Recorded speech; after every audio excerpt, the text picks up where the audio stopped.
Saya terkadang berpikir bahwasannya masyarakat zaman sekarang itu agak miris.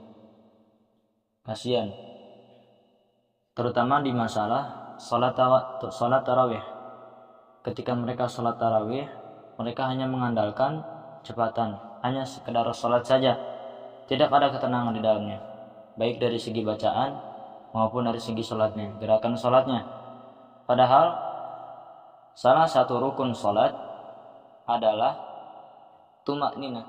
Tumak nina adalah salah satu rukun salat. Dan kita beribadah, kata para ulama, syarat diterimanya ibadah adalah ada dua.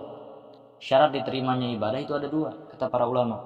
Yang pertama itu ikhlas, yang kedua itu adalah ittiba, sesuai dengan tuntunan Rasulullah SAW. Kalau kita sholat atau ibadah tidak sesuai dengan tuntunan Rasulullah SAW, maka apakah kita diterima? Maka apa amalan kita diterima? Ibadah kita diterima? Tentu tidak. Kita ikhlas tapi kita tidak ittiba, sama saja bohong. Kita ittiba tapi tidak ikhlas, sama saja bohong. Jadi keduanya ini harus bergandengan. Kita ibadah harus ittiba, harus ikhlas. Ittiba sesuai dengan tuntunan Rasulullah SAW. Rasulullah mengajarkan kita untuk sholat dengan tenang, tumak ninah ketika sholat, karena rukun sholat itu tumak ninah salah satunya. Kalau kita sholat 23 rakaat, gak apa-apa 23 rakaat, asal tumak ninah. Kalau hanya mengandalkan cepat aja, sayang sholat kita.